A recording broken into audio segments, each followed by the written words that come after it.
Karena orang Madura itu kelihatannya keras, tapi sesungguhnya itu kan karena dia lembut. Kenapa dia keras? Justru karena dia lembut. Itu kalau dalam thariqat namanya malamatiyah, Mas. Orang yang benar-benar sudah soleh dengan rohaninya, itu tidak ingin menampakkan pada fisiknya.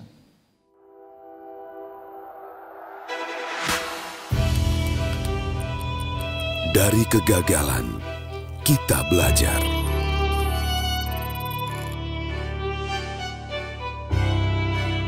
Bahwa kesuksesan butuh perjuangan.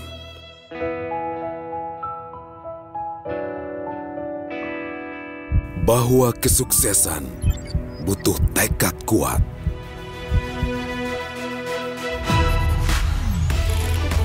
Menjadi sukses adalah menjadi inspirasi bagi semua.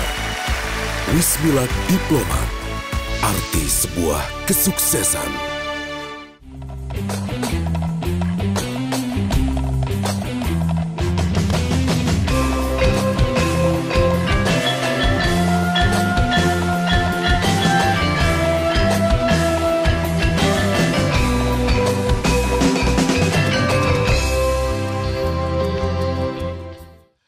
Jadi saya mohon dengan sangat teman-teman Madura bergembira dan bersyukur dengan apa yang kita dapatkan bersama. Dan saya itu betul-betul pengen berdoa supaya teman-teman Madura itu mempelopori Indonesia yang baru.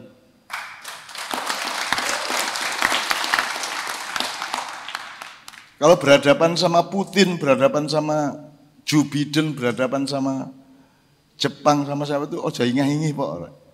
Ojo pelongo-pelongo gitu loh, medurong itu loh. Tak todik tompes. Bukan karena mereka ahli kekerasan. Saking lembutnya mereka, maka mereka sangat peka terhadap harga dirinya, betul enggak? Orang yang peka terhadap harga diri adalah orang lembut. Kalau dia orang kasar, dia tidak peka terhadap harga diri. Nah, orang Madura itu nomor satu sumbangannya kepada bangsa Indonesia adalah martabat dan harga diri itu. Bukan gengsi, bukan gengsi. Kalau dalam dunia modern yang namanya gengsi, ini bukan soal gengsi. Ini soal saya mempertahankan yang paling hakiki, dan paling hakiki itu mesti lembut. Tidak ada hakiki kok kasar. Hakiki itu pasti lembut, esensial dia. Asaliyah atau usuliyah, gitu ya, esensial gitu ya. Tuh. Jadi saya setuju dengan namanya Segoro Ati tadi. Terus ada satu fakta lagi, teman sekalian. Segoro itu kenapa saya segara ya? Segara apa segoro? Seger. Ya wes, saya menyesal nggak bisa bahasa Madura itu, menyesal juga saya. Seger, mau saya ngapalin yang pote mata sama pote tulang itu nggak bisa sampai sekarang. Padahal saya sudah tanya Pak Muzamil, saya sudah tanya Pak Zawawi, sudah tanya berkali-kali dari dulu, nggak apal-apal saya. Jadi memang saya itu orang kasar dibanding orang Madura gitu ya.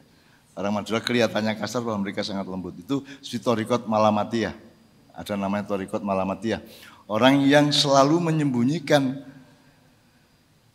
percintaannya dengan Allah di depan manusia. Jangan sampai mereka kelihatan.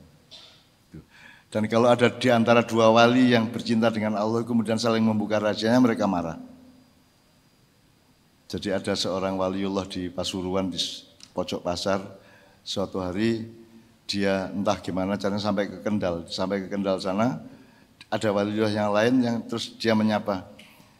Dia nyapa namanya, terus yang disapa ini marah, loh saya ini sudah sembunyi beratus-ratus tahun, kamu panggil namaku, kalau gitu aku sekarang bubar ini, batal ini, puasaku batal, aku mati saja, terus mati Mas.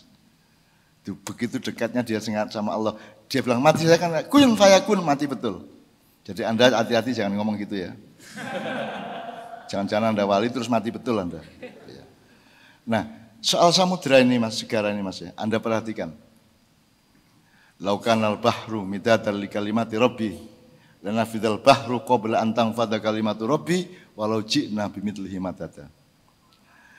Jangan dipikir kalimat Allah, ayat Allah itu hanya ada di Quran. Karena Allah sendiri secara matematis sudah memberi hitungan. Kalau semua air laut di muka bumi itu dipakai untuk menuliskan kalimat Allah, maka akan kering lautan itu Dan belum selesai kalimat Allah dituliskan, meskipun airnya dituangkan terus-menerus, tidak akan pernah habis untuk menuliskan kalimat Allah. Padahal kalau sekarang Anda bandingkan Al-Quran itu 6.666 ayat, ya, itu kalau ditulis pakai tinta cukup 1 ember, enggak, Mas? Itu berapa botol itu ya? Kan cukup paling 10-20 botol udah cukup, Mas ya. Sementara kalimat Allah yang sebenarnya itu 7 lautan ini dipakai untuk menulisnya tidak cukup. Jadi ayat Allah itu Anda akrablah dengan Al-Quran, tapi jangan menyangka bahwa Allah itu hanya berfirman di Al-Quran. Tiap hari Allah berfirman kepadamu. Tiap hari Allah berfirman kepadamu. Tiap hari Allah berfirman kepada nyamuk, kepada lebah-lebah, kepada tawon, kepada daun, kepada semuanya Allah berfirman. Ketika Allah mengatakan, Ya Musa idribi asokal bahr. Wahai Musa, pukulkan tongkatmu ke air laut, ya. Terus air lautnya membelah. Anda pikir Allah tidak berfirman kepada air? Emang air bisa membelah kalau tidak difirmani oleh Allah? Jadi pasti ada firman Allah yang bunyinya, wahai air, membelahlah, begitu disentuh oleh tongkat Musa. Betul enggak? Logis enggak? Cuman itu tidak perlu diomongkan kepada Anda, karena Anda sudah dikasih akal, Anda ulul albab, Anda ulin nuha, sehingga Anda bisa mengimajinkan sendiri bahwa sesungguhnya Allah itu maha mengabarkan, maha menginformasikan, maha memberi hidayah, maha memberi wahyu kepada Anda kapan saja. Anda punya niat ke sini tadi, emang siapa yang ngasih, siapa yang nyuruh? Pasti petunjuk dari Allah, betul enggak? Anda sampai ke sini itu petunjuk dari Allah. Anda ketemu istri Anda, pasti atas bimbingan Allah, pasti. Pak Bupati menjadi bupati, pasti itu perintah Allah. Ukurannya sederhana, tidak perlu secara penyelidikan, tidak perlu memang Allah mewahyukan, enggak. Asalkan memang beliau itu siddiq, amanah, tabligh, maka fatonah itu pasti. Tidak perlu diselidiki fatonahnya kapan turun, bunyinya gimana, enggak perlu. Karena sensornya sudah jelas kok. Sensor beliau sudah jelas kok. Maka itu Allah yang kasih petunjuk. Makanya Allah itu Al-Khabir. Selama ini di Asmaul Husna, Al-Khabir itu diterjemahkan bukan yang maha memberi kabar atau yang maha mengabarkan, tapi yang maha mengetahui, yang maha teliti gitu ya. Padahal kalau saya terang-terangan aja, Allah yang maha mengabarkan. Kamu punya istri, kamu dagang apa, kamu pergi kemana, kamu ngegas setiap saat motormu itu bimbingan Allah. Kalau engkau orang yang bertakwa, kan gitu kan? Ya sekarang ukurannya Anda takwa apa tidak, gitu aja, tidak usah ma'rifatullah. Tidak bisa, ma'rifatullah tidak bisa. Yang penting Anda takwa, yang penting Anda mayyatakillah ja'ala makhrajan wa min khairillah tasib wa mayyatawakkal 'ala Allah wa huwa hasbuh. Sudah cukup itu. Kita tahunya itu saja. Kalau fakta Allah memberi hidayah kita nggak tahu. Nggak akan pernah tahu. Gitu ya. Jadi nggak bisa kita selidiki. Tapi pokoknya fakta yang kita ambil adalah bahwa kita sungguhan nih sama Allah nih. Saya tulus ya Allah, aku ridho ya Allah. Makanya teman-teman Ma'iyah tolong, ini saya segera akan mengungkapkan di Ma'iyah berikutnya tentang ilmu ridho. Atau ridho sebagai ilmu. Karena ridho selama ini tidak pernah dielaborasi sebagai ilmu dan pemahaman atau pemetaan. Ridho itu pokoknya kan kita ucapkan mencari apa para hadirin, ridho Allah gitu kan. Tapi tidak pernah. Nanti harus kita ilmukan, harus kita petakan. Ridho itu tidak sama dengan setuju loh. Ya, Mas. Tidak sama dengan tidak marah loh. Mungkin saya marah tapi ridho, bisa enggak? Sekarang gini Mas. Ridho Allah itu sasarannya adalah kepada Allah. Meskipun berangkatnya adalah dari suatu peristiwa. Misalnya gini. Ada motor tabrak mobil. Itu kan menyedihkan bagi yang nonton, bagi yang mengalami, keluarganya dan seterusnya ya. Saya tanya, bisa enggak Allah membatalkan atau menghalangi tabrakan itu? Sangat bisa. Wa kana dzalika 'alallahi yasira. Itu semua mudah bagi Allah. Kalamhin bil basar, sekejapan mata kun fayakun gitu ya. Jadi bisa enggak Allah menghalangi motor ditabrak mobil tadi? Bisa sekali, mudah sekali. Tapi Allah menghalangi enggak? Tidak toh? Terjadi toh? Orang korupsi segitu banyak dibiarkan toh? Enggak diapa-apain, ya sudah ridho aja kamu. Kamu ridho. Ridhomu kepada ketentuan Allah. Bahwa motor ditabrak itu adalah ketentuan Allah. Kamu ridho, titik. Kemudian kamu praktekkan, kamu nolongin orang, kamu bantuin yang bersangkutan dan seterusnya. Tapi yang penting seluruh yang terjadi tidak akan terjadi kalau Allah tidak menentukannya. Kalau tidak menjadi ketentuan Allah. Mas Helmi tolong, barang siapa tidak ridho kepada ketentuanku, barang siapa tidak bersabar atas cobaanku, maka carilah Tuhan selain aku. Mampus enggak lu? Mampus kan? Jadi sekarang Mas, ini alasan sekilas ya. Sekarang alasannya mendasar. Emang yang dipanggil Allah yang ridho apa enggak ridho? Ya Tuhan nafsul mutmainnah irji'i ila rabbiki radiyatan mardiyah. Yang dipanggil Allah adalah yang sudah mencapai tingkat mutmainnah. Betul enggak? Jadi bupati tok gak masalah, jadi bupati gak masalah. Gitu kan? Jadi presiden monggo, enggak presiden monggo, pokoknya saya ridho, saya bekerja sesuai dengan tuntunan Allah, itu aja. Gitu. Tidak ada urusan tinggi rendah, tidak ada, ya pokoknya saya ridho sama Allah. Ya. Maka kalau Anda, pokoknya ridho itu kayak super vaksin. Anda sudah vaksin berapa kali? 3 kali ya? Itu vaksin. Ridho itu enggak pakai pikiran, pokoknya bilang aja aku ridho, selesai. Setelah itu ringan Anda. Sudah praktekkan aja. Setelah itu Anda ringan. Seluruh beban itu akhirnya diambil oleh Allah. Anda dendam kepada orang menyakiti Anda, orang mendolimi Anda. Allah mengatakan, walam taktuluhum walakin Allah qatalahum. Nanti kalau orang yang mendolimi Anda itu mati, Allah malah mengatakan, bukan kamu yang bunuh, aku yang bunuh, kata Allah. Wa ma ramaita idh ramaita walakin Allah harama. Kalau dia terlempar oleh suatu bala atau suatu kecelakaan, maka yang bikin celaka bukan kamu. Jadi kamu tenang aja, Allah yang bikin celaka. Jadi serahkan kepada Allah itu yang namanya Bismillahi tawakkaltu ala Allah. La haula wala quwata illa billah. Kan gitu kan? Jelas ya? Sudah pokoknya sekarang ridho. Sebab kalau Anda tidak ridho, Anda tidak mutmainnah. Kalau Anda tidak mutmainnah, Anda tidak dipanggil Allah. Karena yang dipanggil Allah itu ya ayyatuhan nafsul mutmainnah. Kalau tidak mutmainnah, tidak ada di kalimat itu. Nah kalau Anda belum ridho terhadap kehidupan yang Anda alami ini, terus Anda dipanggil Allah padahal belum mutmainnah, Anda jadi hantu. Percaya aja, Anda jadi hantu. Betul-betul jadi hantu. Jadi hantu artinya Anda menjadi energi liar. Menjadi energi liar yang bertebaran tidak karu-karuan. Itu serius. Saya berpengalaman soal hantu Mas. Saya berpengalaman dengan makhluk-makhluk aneh-aneh. Ya. Saya berpengalaman dengan semua. Saya sejak kecil saya sudah bergaul dengan hantu-hantu yang macam-macam. Yang berbahaya maupun yang iseng-iseng maupun yang lucu-lucu. Coba. Pokoknya kuncinya ridho. Begitu ridho Anda ringan. Dan kalau Anda ridho berarti kan Anda tidak ngurusin sendiri. Sudah tidak apa-apa orang menyakiti saya biar Allah saja yang tahu. Berarti kan jadi urusan siapa? Allah, selesaikan masalah. Kalau sudah jadi urusan Allah kan enak udah. Jadi kamu tidak perlu, kalau kamu dendam, nah kalau kamu masih kayak ekor cecak yang keputus, yang gerak-gerak itu kalau Anda tidak mutmainnah seperti itu, nah, itu akan jadi beban. Emang kamu mau apa?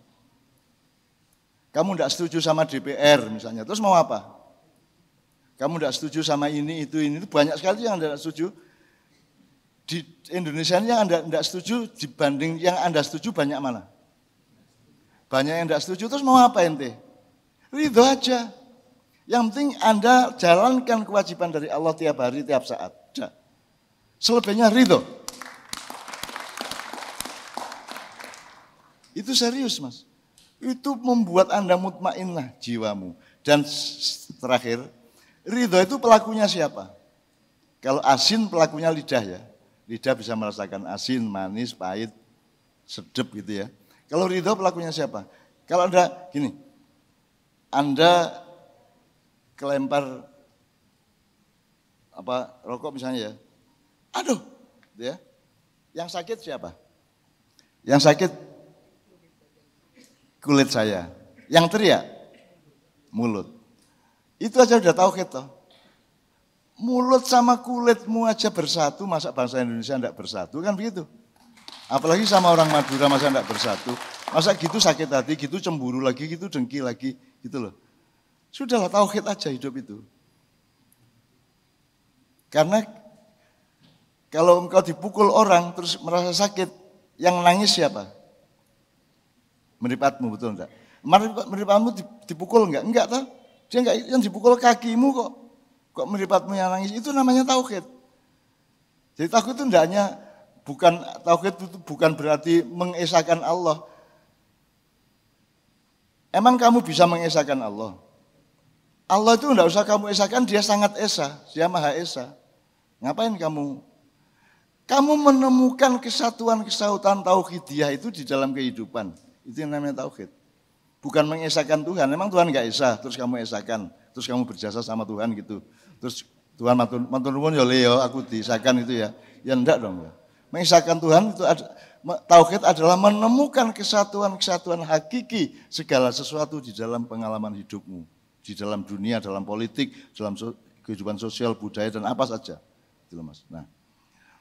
Nah, sekarang kalau Anda sakit hati ditinggal pacar, misalnya ya. Itu kalau saya tanya, sakitmu itu seberapa dalam? Kira-kira permukaan atau agak masuk atau sangat mendalam? Aku tanya. Nah, kan ada sakit di permukaan, misalnya dicubit ya, kan cuma sini ya. Ada yang lebih mendalam dan itu ada berlapis-lapis yang tidak terhingga. Nah, ridho itu pelakunya adalah rohmu.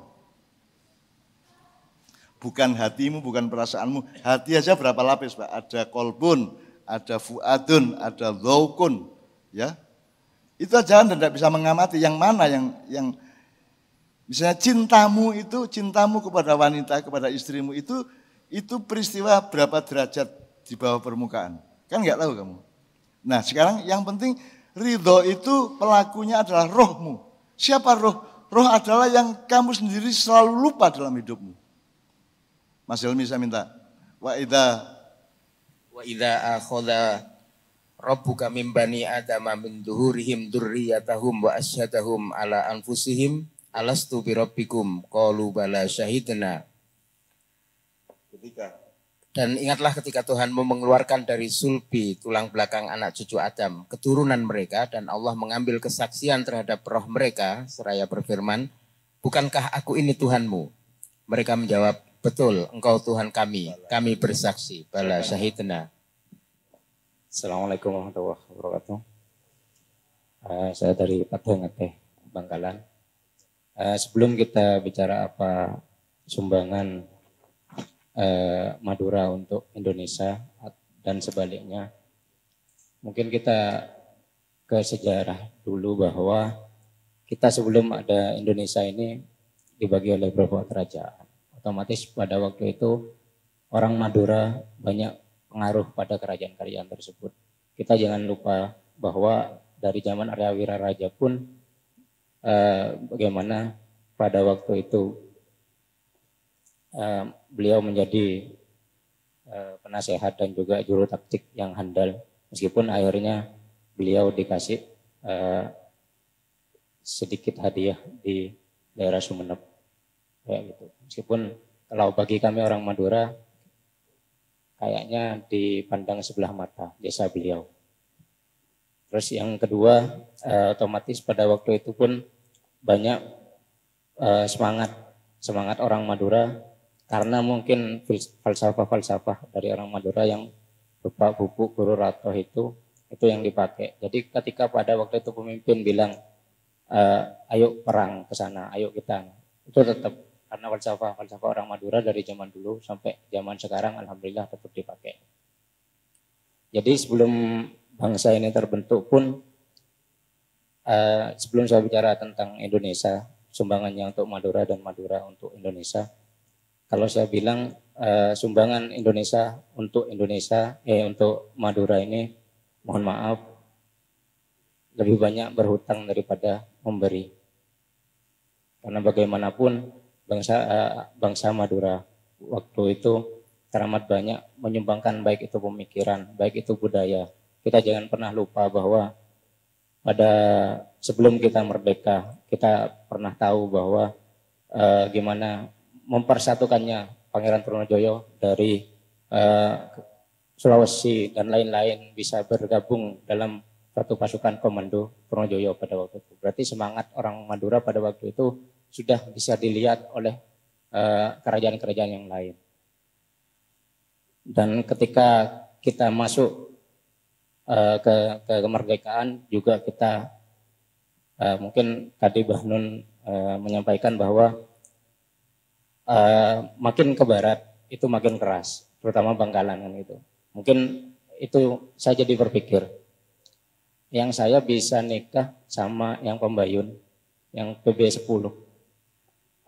Kan tidak mungkin pada waktu itu PB10 yang kita tahu siapa PB10 itu bisa menikahkan putri dari permaisuri yang Pembayun pada waktu itu dengan Ciscakraningrat. Apakah itu tujuannya untuk menghaluskan orang Bangkalan ataukah ada keistimewaan dari Madura itu sendiri? Dan juga kita jangan pernah lupa, mungkin gedung ini adalah ex-kerajaan pada waktu itu juga, pada waktu Republik Indonesia Serikat kita pernah jadi negara Indonesia. Tetapi orang tahunya di sejarah itu bahwa kita tuh mengkhianat karena kita membentuk negara. Tapi jangan pernah lupa juga mengapa Soekarno sering ada di Madura pada waktu itu. Lebih sering ada di Madura daripada di luar Madura. Berarti kan juga ada apa-apa di Madura. Meskipun jawaban saya mungkin terlalu saya Madura. Iya, nggak apa-apa, karena saya bangga menjadi orang Madura. Dan sampai kapanpun saya akan bangga jadi orang Madura. Ya. Teman-teman sekalian, saya mohon itu semua adalah pintu saja ya, belum dimasuki. Jadi nanti tolong ma'iyah Anda itu mendiskusikan itu secara lebih mendalam, melakukan penelitian, mencari wacana-wacana seterusnya. Dan kesimpulannya enggak usah disetel, tapi juga enggak usah ragu-ragu. Apa saja yang memang jernih, adil, tuliskan, gitu kan. Jadi saya kira kok ini akan merupakan sumbangan luar biasa kepada masa depan kita yang akan mengalami peralihan-peralihan serius dalam waktu yang tidak lama lagi, gitu ya. Dan saya sangat berharap pada orang Madura karena Madura punya bekal seperti yang beliau kemukakan tadi. Saya di Mekah itu, Mas Edrik, saya di Mekah itu enggak boleh ada sekolah non-Arab. Tapi ada sekolah Madura. Dua bol arek-arek yang yes. Saya diundang ke sekolahan itu, ya. Kepala sekolahnya resminya orang Arab, hanya supaya selamat secara birokrasi. Tapi seluruh yang bekerja di sekolah itu orang Madura. Orang Madura ini punya paspor sendiri. Ibaratnya gitu loh. Bukan paspor Indonesia, ada paspor Madura seolah-olah. Jadi saya tidak rela kalau Madura itu suku. Madura itu bukan su'uban wa qabaila. Madura itu bangsa. Dan bangsa yang besar. Bangsa yang besar. Bahkan saya selalu mengaku saya orang Madura yang lahir di Jombang. Gitu loh. Meskipun saya tidak bisa membuktikan secara genetika, tidak bisa, tapi pokoknya Bapak ngaku-ngaku lah gitu kan. Karena saya cinta kan, dan saya sudah lama bergaul dengan Madura ini. Saya juga pernah ditangkap tentara di Sampang, saya pernah macam-macam lah di Madura ini gitu ya. Saya pernah bertengkar sama para ahli kitab kuning di Banyuanyar, bukan bertengkar, berdebat gitu ya. Dan saya kan tidak tahu kitab kuning, cuman kan saya gaya aja. La Ustaz. Laisa kadzalik, gaya nih. Pokoknya yang penting ngeyel Mas. Pokoknya gayanya kayak iyo gitu ya. Akhirnya ya nganut juga mereka gitu. Karena saya kan pinter mantik aja gitu. Tak bolak-balik gitu. Apa yang seharusnya jungkir bisa saya bikin gini, apa yang bisa saya jungkir. Saya cuman ahli mantik aja gitu. Tapi saya senang, tolong diteliti Mas ya.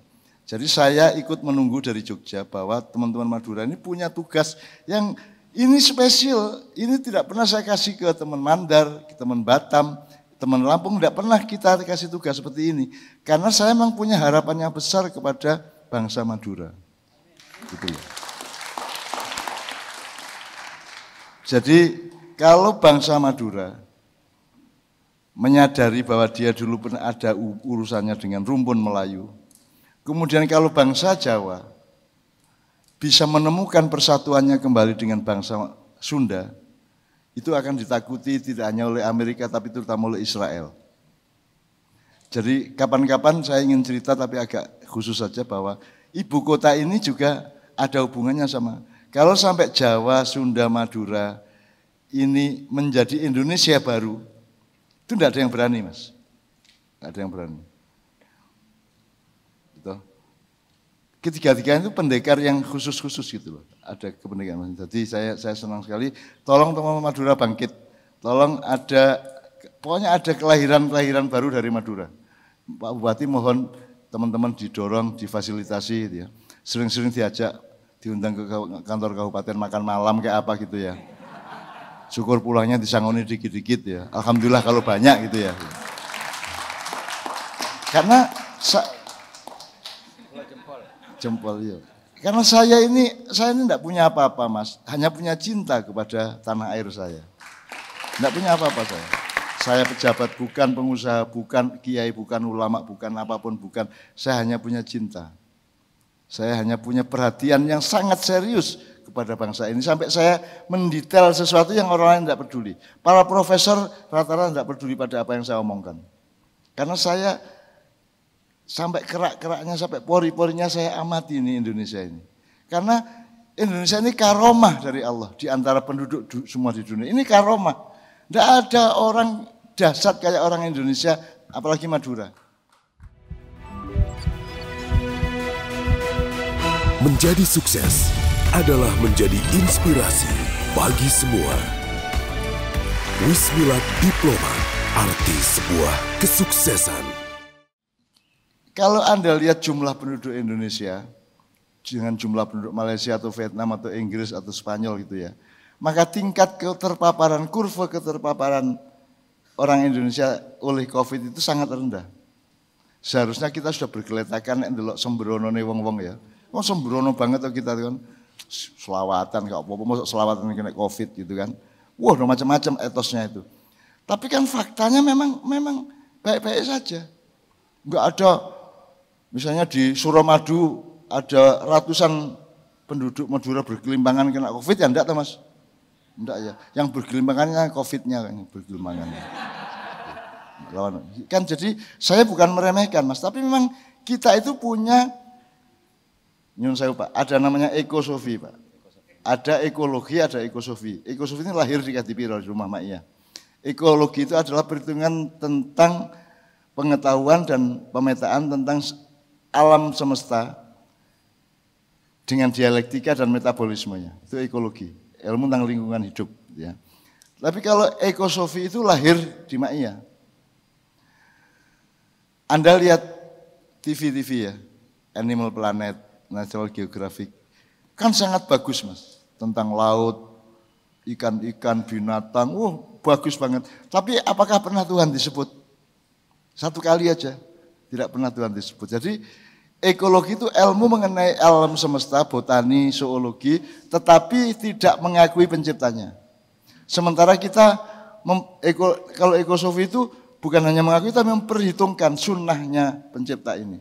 Sunnahnya, amarnya, irodahnya, itu kita hitung.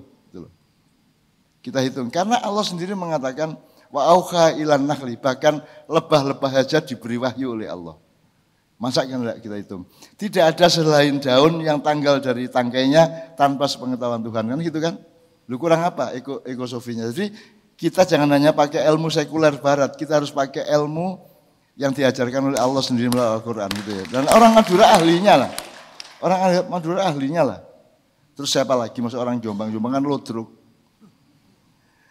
Gitu loh. Anda ahlinya, Anda ini orang yang masih kitab kuning, yang masih santri, yang masih pesantren, yang masih, Anda ini masih basah kuyup oleh Islam.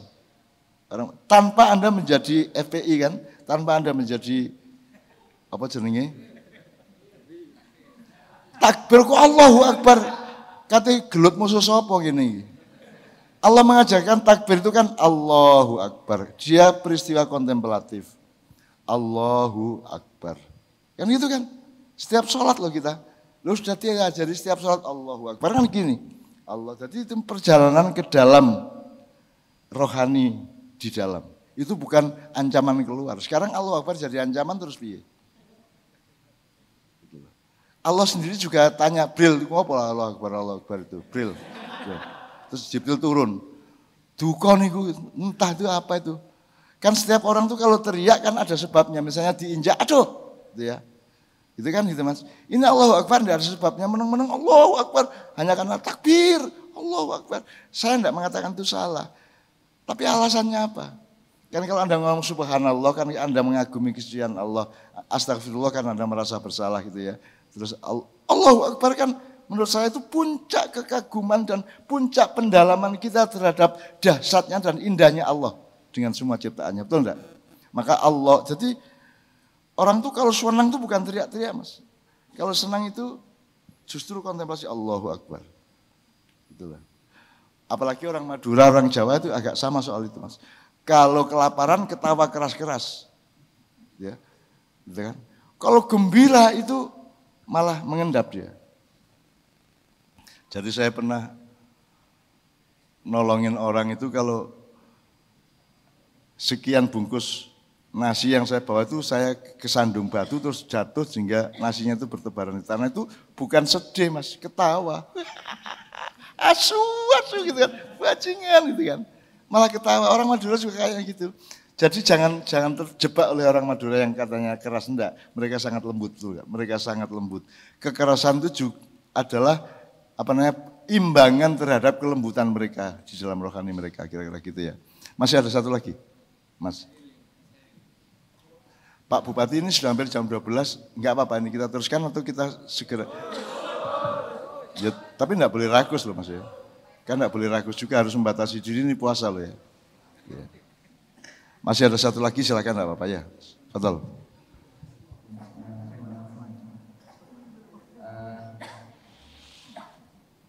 Saya langsung saja. Jadi punya saya mungkin sedikit akademis gitu ya. Karena ini merupakan kajian disertasi saya tentang Madura. Ada something error gitu ya.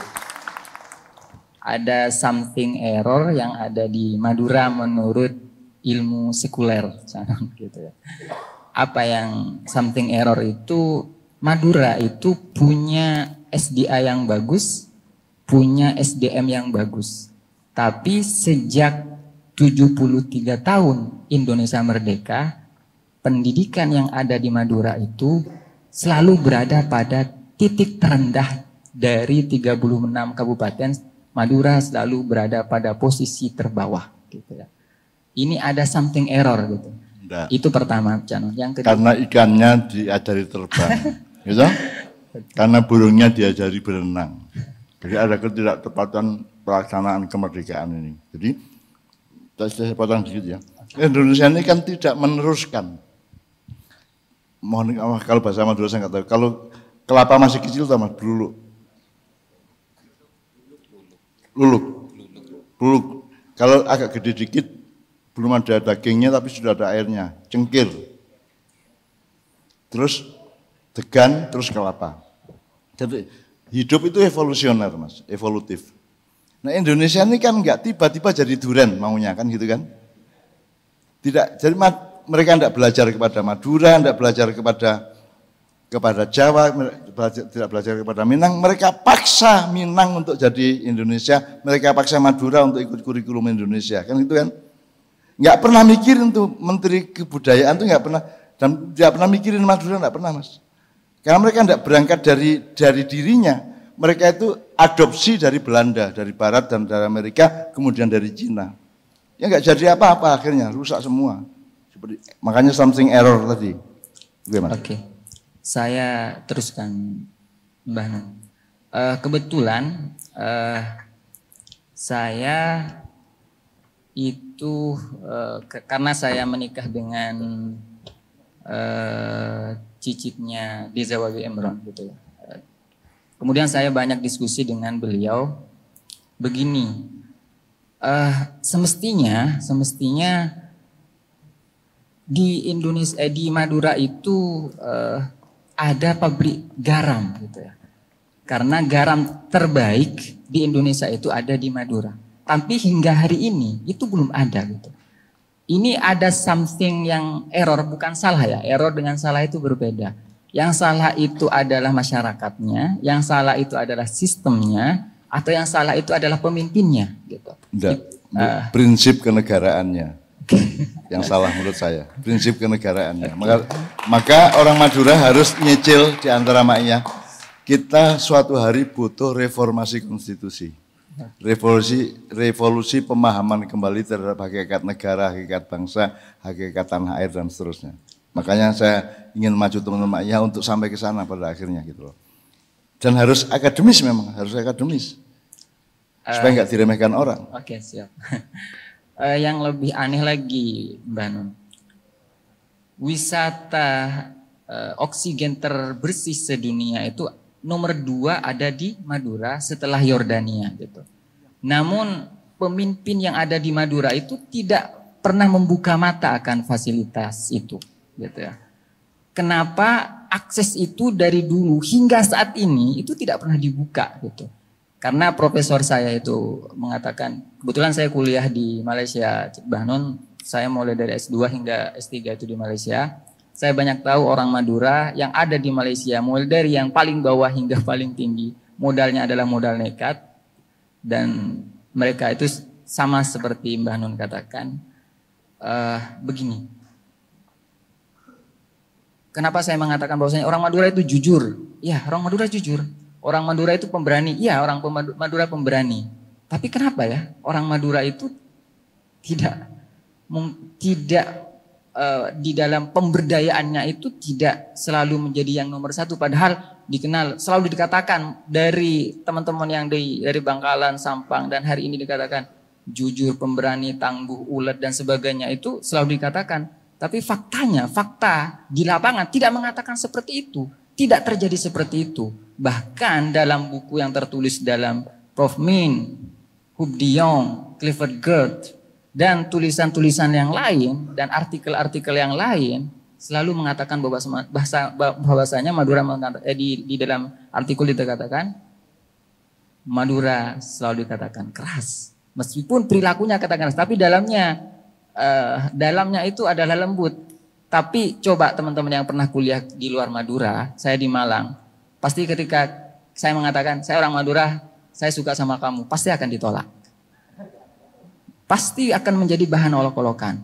Dan pernah pengalaman satu kali, Mbah Nun, saya pernah punya hubungan spesial dengan orang Minang gitu ya. Ya ditolak karena based on Madura. Kenapa ditolak seperti itu? Ya karena orang Minang itu pernah bekerja menjadi duta besar di Mekah itu dan anaknya, dan kebetulan anaknya beliau itu yang mengatakan, ya karena saya pernah dekat dengan orang Madura. Pernah tahu dengan orang Madura seperti itu. Jadi begini teman-teman yang ada di Madura saat ini, pendidikan di Madura itu perlu diperbaiki, terutama pada takaran pemimpin gitu ya. Di dalam disertasi saya itu hampir finish, mengatakan di dalam disertasi saya menemukan ujungnya itu gini. Pemimpin yang ada di Indonesia itu enggan untuk dikritik, enggan untuk menerima kritikan gitu ya. Yang kedua, pemimpin yang ada di Madura itu mengkultuskan dirinya, terutama orang yang punya pengaruh itu tidak tersentuh oleh faktor kesalahan. Mereka selalu berada pada titik kebenaran gitu. Dan yang ketiga, mereka belum bisa terbuka terhadap perubahan zaman, perubahan teknologi, perubahan budaya dan sebagainya. Dan yang keempat, pendidikan itu dijadikan lahan bisnis. Coba teman-teman amati betapa banyak lembaga pendidikan terutama di kalangan pesantren, tapi gedungnya megah, kualitinya tidak ada gitu. Ini menjadi pertanyaan besar kepada kehidupan ini. Sehingga ketika saya diberikan kesempatan hari ini ingin mengatakan something error, dan ini adalah kesalahan besar dari 73 tahun Indonesia merdeka. Harapan saya tolong ini dievaluasi mulai dari Jakarta hingga di Madura. Sekian. Tepuk tangan untuk teman kita. Saya kira Anda sudah hampir memasuki lorongnya ya. Jadi harapan saya gini. Pertanyaan yang kedua tadi, apa sumbangan Indonesia kepada Madura dan sumbangan Madura kepada Indonesia? Itu tolong diperkaya. Apa saja perusahaan Indonesia terhadap Madura dan apa saja perusahaan Madura terhadap Indonesia, supaya adil gitu ya. Anda temukan itu, nah Anda kan sudah mulai menemukan toh. Karena Indonesia ini tidak peduli sama itu gado-gado yang tidak peduli sama unsur-unsur gado-gado. Jadi kacangnya nggak boleh jadi kacang, kubisnya nggak boleh jadi kubis, gitu. Dan tidak dimaintain sebagai kubis. Bumbunya juga bumbunya Belanda, kan gitu kan? Nah, tolong penelitian Anda diteruskan sampai ke Renaissance, Mas. Kita ini pengikut Renaissance setia. Nabi kita itu bukan Muhammad, Nabi kita itu kalau secara negara, Nabi kita itu Renaissance. Yaitu masa pencerahan yang mereka sebut masa pencerahan. Bagi saya itu masa penggelapan. Jadi Renaissance itu adalah satu gerakan di mana kekuasaan kerajaan-kerajaan di Eropa dikudeta oleh pedagang atau pengusaha. Itu Mas ya. Jadi disitulah muncul sekularisasi, materialisme semua muncul di situ. Jadi prinsipnya adalah sejak masa Renaissance di Italia dan Perancis, revolusi Perancis itu, Tuhan disingkirkan dari manusia. Dan manusia direbut dari Tuhan. Manusia itu seolah-olah adalah miliknya sendiri, maka dia bikin hak asasi manusia. Kan tidak rasional hak asasi manusia itu. Jadi Renaissance itu pokoknya Tuhan disingkirkan dari manusia dan manusia direbut dari Tuhan. Itu prinsipnya, nanti Anda bisa kembangkan dan elaborasi sendiri di disertasi Anda. Saya kira teman-teman Ma'iyah mohon studi beneran. Karena kalau Anda benar-benar studi dan mempelajari itu beneran, nanti Anda akan 2-3 langkah di depan Ma'iyah yang lain di luar Madura. Dan Anda akan lebih memimpin nanti. Saya kira kok saya optimis dengan itu ya. Jadi, terutama namanya kan makin lama regenerasinya kan makin kelihatan ya, ada anak-anak yang semakin muda dan tolong dipelihara Pak Bupati, saya mohon maaf. Karena juga pejabat apalagi yang tempo hari masuk penjara itu ya. Itu kan itu puncak kebusukan Madura. Ya. Nah memang seluruh pejabat di Indonesia ini semuanya ikut Indonesia. Jawa ikut Indonesia, Bugis ikut Indonesia, Minang ikut Indonesia, Aceh pun ikut Indonesia, hanya dengan nyuri syariat tok dikit itu kan. Madura juga ikut Indonesia. Sekarang kita mohon kepada para bupati di Madura ini untuk lebih mencintai Madura dan belajar kepada kemaduraan, lebih dekat dengan anak-anak muda Madura, dan Maduranya itu 70%, Indonesianya 30% gitu kalau saya. Atau 60-40 deh. Atau 55-45 deh.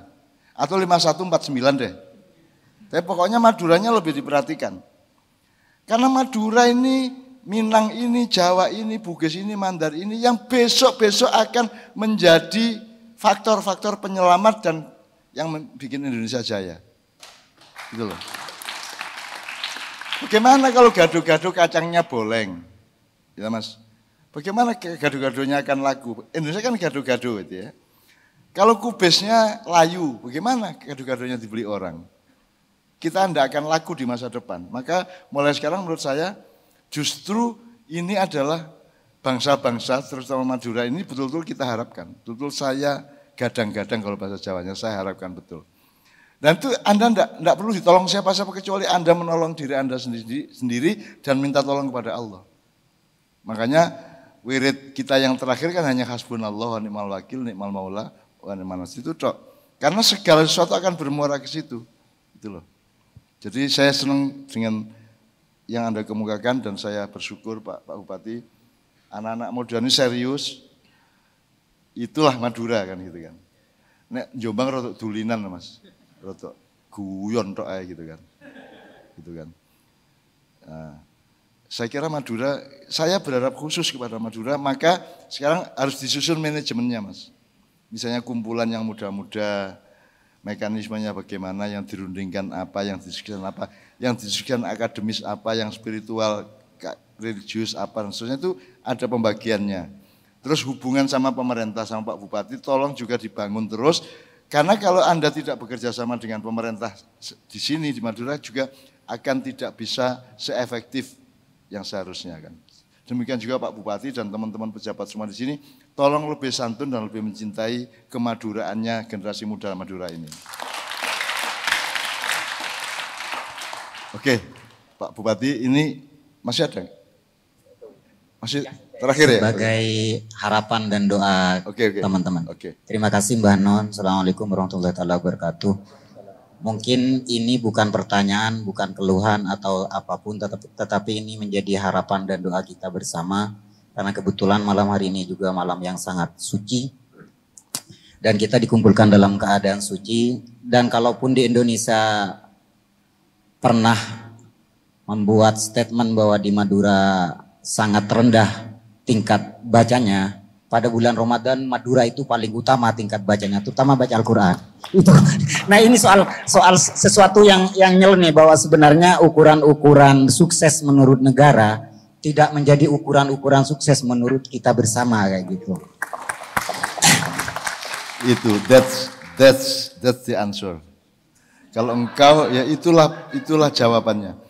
Kalau Anda masih menjadi mukallidin dari Republik Indonesia yang salah arah dan salah kaprah ini. Saya tidak mengatakan, saya bukan berontak ya. Tapi saya ingin menumbuhkan Madura. Temukan dirimu, temukan determinasimu, temukan futurologimu, dan bahkan engkau mungkin akan jadi lokomotifnya Indonesia suatu hari. Dan saya doakan Presiden Indonesia suatu hari orang Madura yang tidak seperti kakak-kakakmu di Jakarta sekarang. Ngerti maksud saya ya? Oke. Amin. Beberapa detik lagi di Banon. Harapan-harapan kami memang dari pertemuan malam hari ini sebenarnya tidak mulai dari pertemuan malam hari ini, sudah jauh-jauh hari kawan-kawan dari semua lingkar Ma'iyah Madura itu memang menggali kekhususan dari kemaduraan kita sendiri. Kita sudah sama-sama bekerja memahami bagaimana sejarah Arya Wiraraja, sejarah Trunojoyo, sampai kita sebenarnya satu, penyakit generasi kita itu kita kehilangan kepercayaan terhadap kemaduraan kita.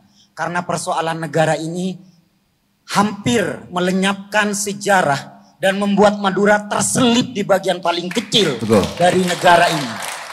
Padahal kita awal, padahal kita mula, padahal kita akar, padahal kebudayaan kita Madura yang memulainya. Tapi orasimu itu ke dalam ya, jangan keluar. Iya benar. Jangan nanti di UNER ngomong gitu. Sini aja. Saya itu pemberontak habis-habisan seluruh sisi di negeri ini, Mas. Tapi Anda tahu kan saya kan alus toh. Di depan PDIP saya kemarin cuman mbok diayomi cuman gitu kan. Padahal saya itu bisa ngomong banyak mengenai Bung Karno.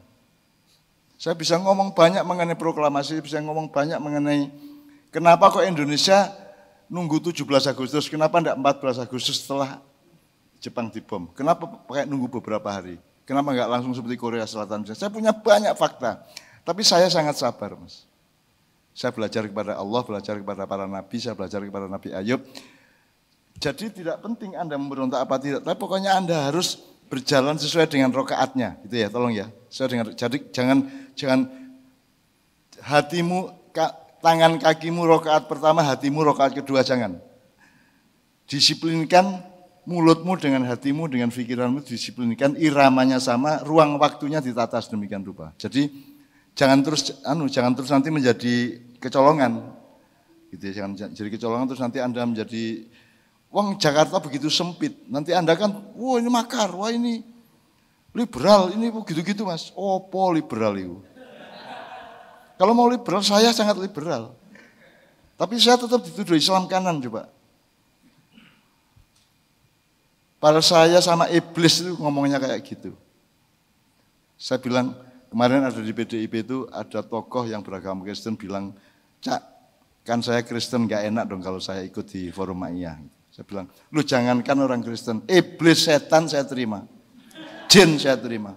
Karena saya tahu proporsi saya dan saya tahu proporsinya jin.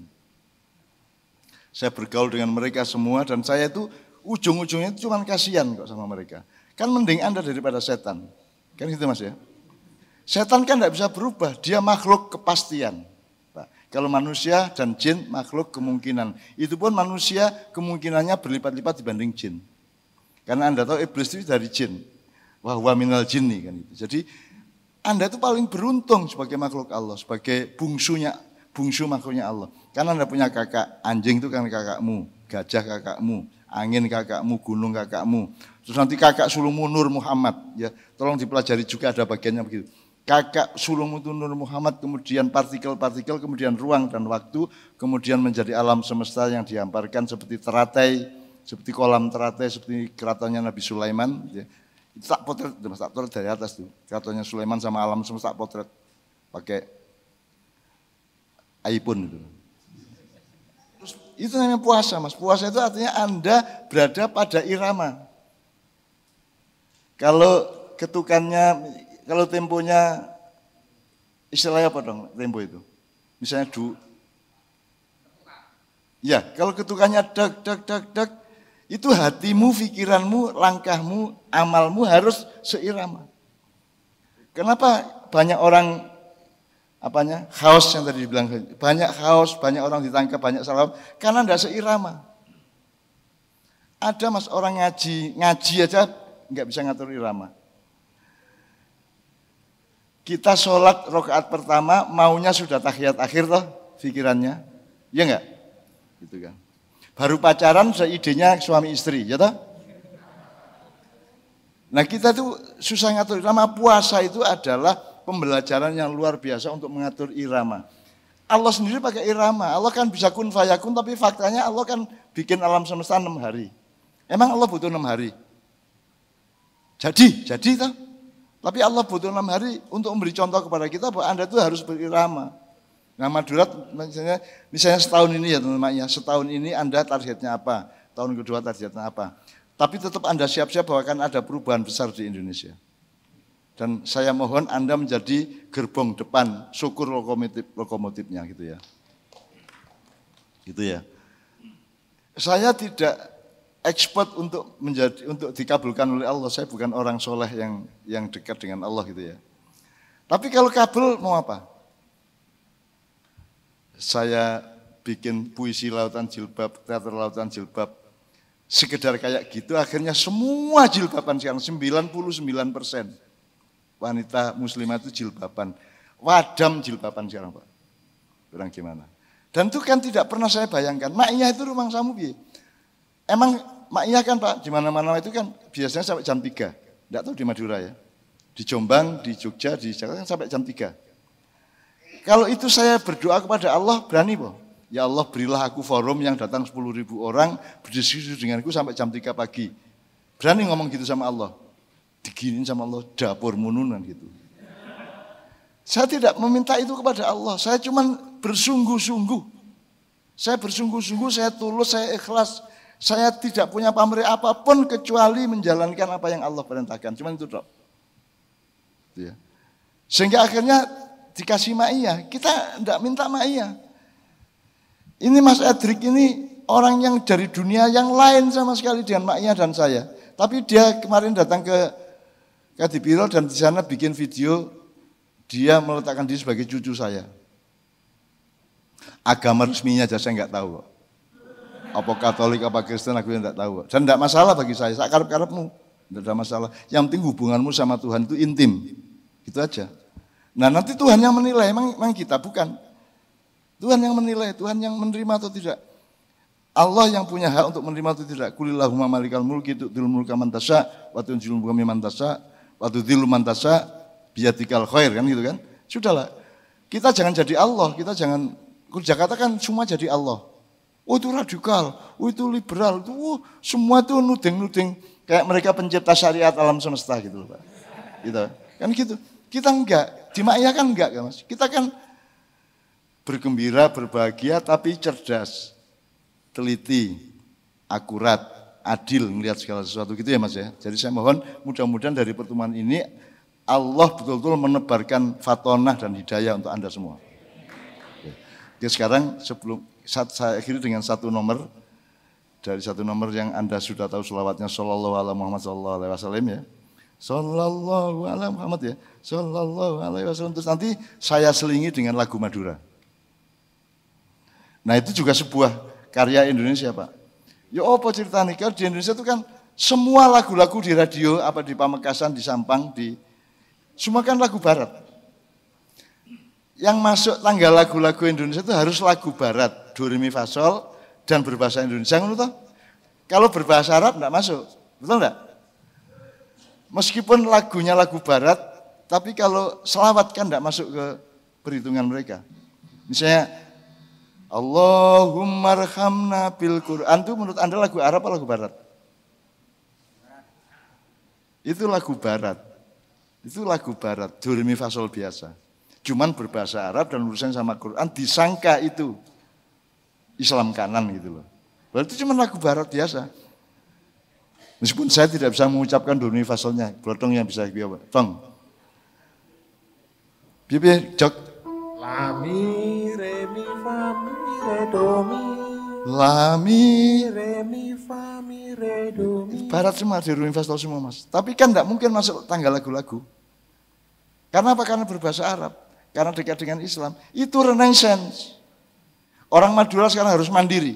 Orang Madura harus mencari jati dirinya, harus mencari tempatnya. Ya kita sekarang Aba Bakrin kemudian diteruskan dengan laf, tapi ada ngapotenya dikit. Syukur ada yang menyumbang ngapote, kan saya nggak bisa ngapote itu. Yuk, Nef.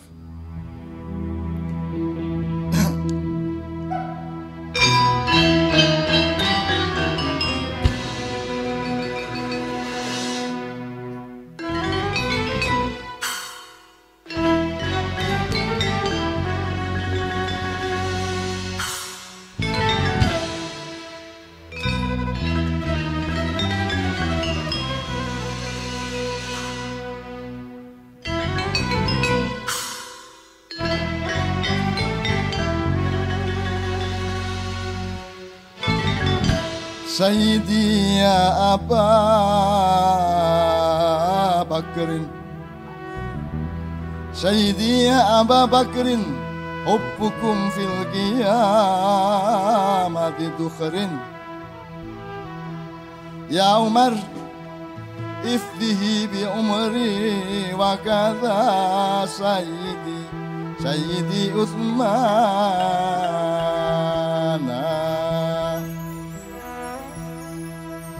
Ya Ali,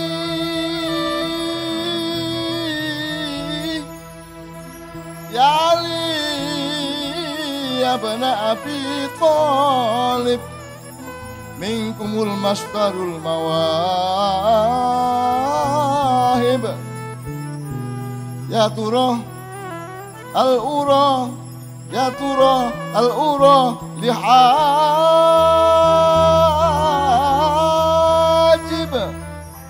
indakum afdalul gilmanah, indakum afdalul gilmanah.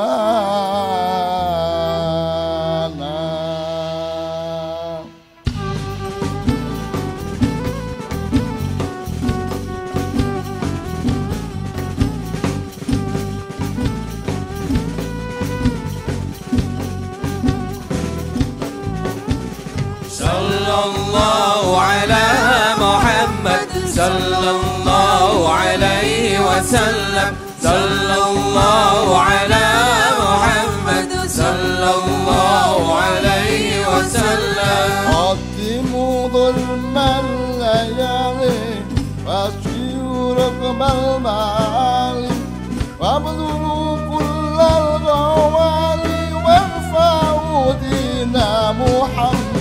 Sallallahu ala Muhammad, sallallahu alaihi wasallam, sallallahu ala Muhammad, sallallahu alaihi wasallam. In tanajatum fashiltum, aw takhallaytum khudiltum, aw ta'alaytum nadimtum, ya talamidha Muhammad. Sallallahu ala Muhammad, sallallahu alaihi wasallam, sallallahu ala Muhammad, sallallahu alaihi wasallam. Laisa fil islami dhullun, laisa fihi ma yumallun, kullu ma fihi yujallun. In له دين محمد صلى الله على محمد صلى الله عليه وسلم صلى الله على محمد صلى الله عليه وسلم.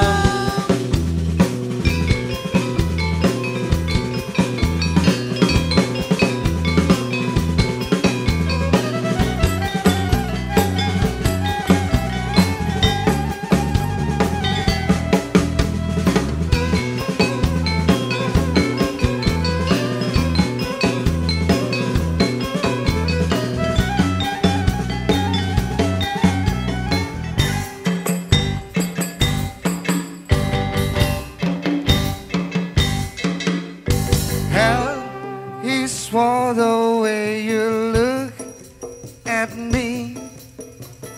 Oh, it's for the only one I see. V is very, very extraordinary, and E is even more than anyone that you adore and love. It's all that I can give to you. Love is more than just a game or two. Two in love can make it. Take my heart, but please don't break it. Love was made for me and you.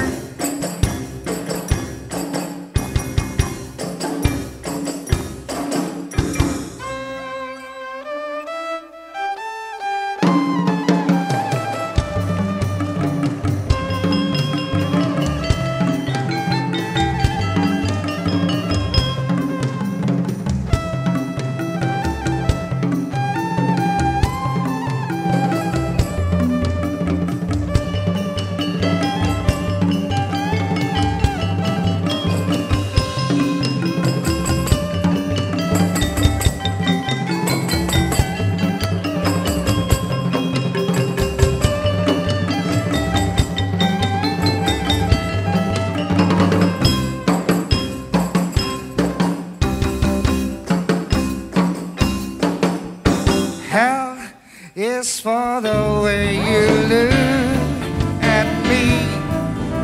Oh, it's for the only one I see. V is very, very extraordinary, and E is even more than anyone that you adore and love. Is all that I can give to you. Love is more than just a game or two. Two in love can make it. Take my heart, but please don't break it. Love was made with me and you.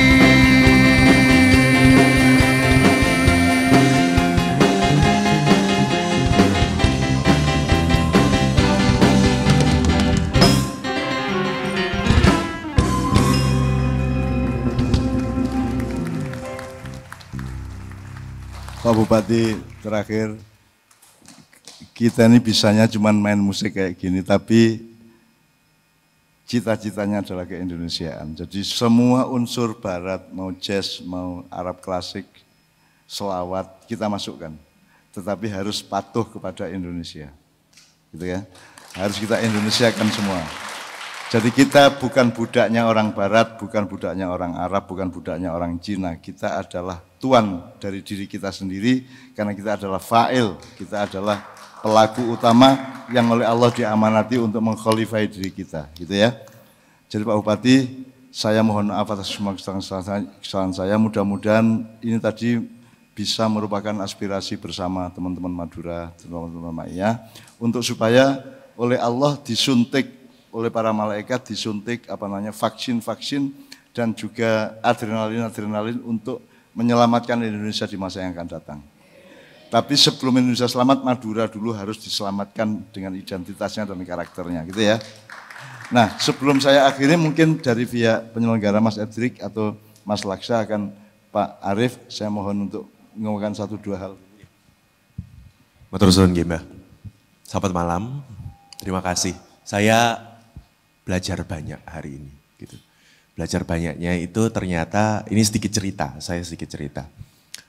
Ada guru punya murid harimau, gajah, ikan, monyet, burung. Gitu. Suatu ketika dikasihlah lomba. Gitu. Lombanya adalah untuk menghancurkan semua pohon yang ada. Yang paling seneng kira-kira sopo? Gajah. Oke. 1. Kira-kira kalau misalkan kita bicara soal harimau, ikan, monyet gitu misalkan contoh. Itu tertarik nggak untuk ikut lomba itu? Pasti enggak. Oke. Yang kedua ada lomba suruh renang cepet-cepetan. Harimau wis aduh air rek gitu kan. Yang paling seneng siapa? Ikan. Sama halnya yang terakhir nih gurunya ngasih lomba. Lombanya tuh suruh naik pohon.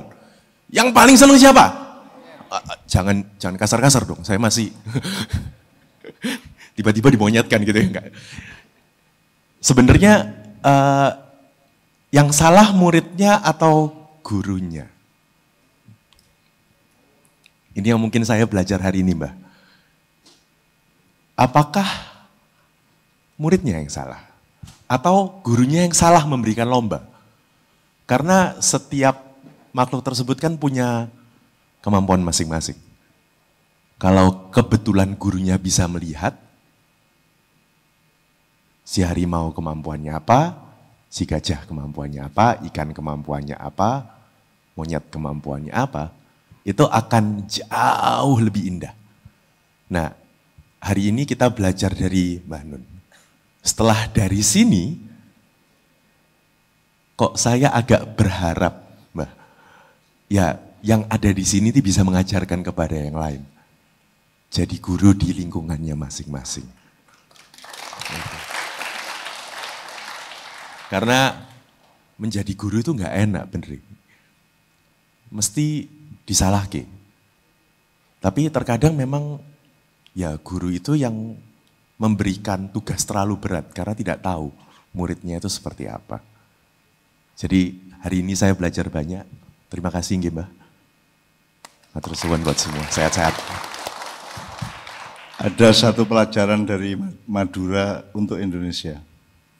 Jadi Indonesia ini kan tidak tepat, serba tidak tepat gitu ya. Tidak pada tempatnya, tidak proporsional, atau tidak pada konteksnya, atau tidak pada nuansanya. Konteksnya benar, nuansanya salah, nuansanya benar, koordinatnya salah, dan seterusnya. Jadi banyak sekali masalah-masalah, misalnya pertengkaran-pertengkaran yang terus terjadi di Jakarta ya. Misalnya kita ini mempelajari perdamaian aja, kedamaian aja salah kok.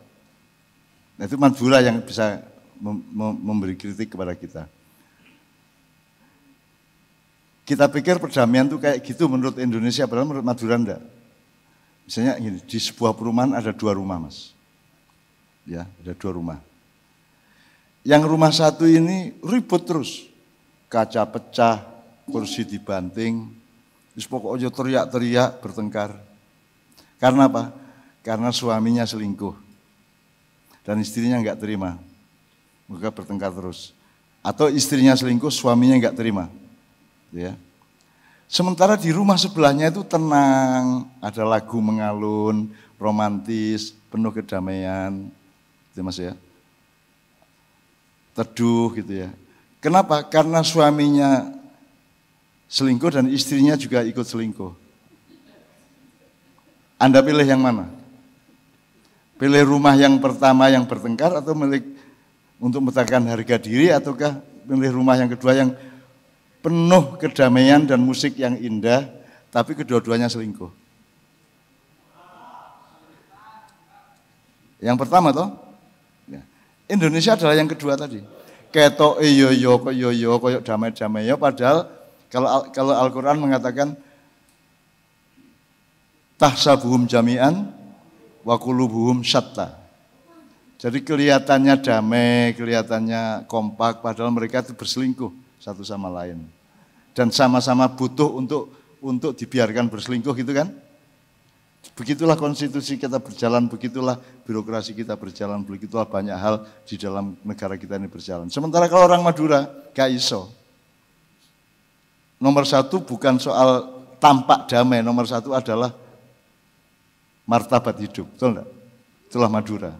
Jadi orang lain menyangka, oh itu rumah kekerasan, yang satu rumah kelembutan dasmu, wong sama-sama selingkuh suami dan istri kok, gitu kan? Kalau yang ini kan keluarga Madura ini ya kelihatannya bertengkar, buak, karena mempertahankan harga. Jadi milih mana sekarang? Indonesia kan menjadi rumah pertama apa yang kedua? Yang pertama toh, gitu kan? Jadi oke, misalkan itu satu contoh kecil aja, amsal atau perumpamaan aja gitu ya.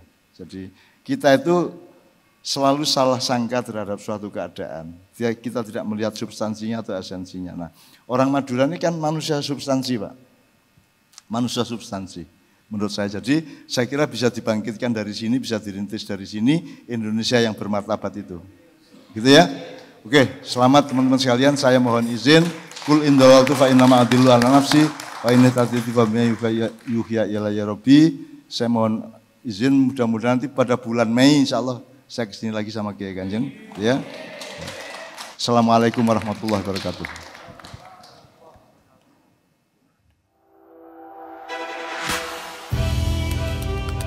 Dari kegagalan, kita belajar bahwa kesuksesan butuh perjuangan, bahwa kesuksesan butuh tekad kuat.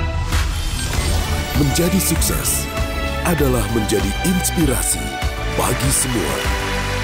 Wismilak Diplomat, arti sebuah kesuksesan.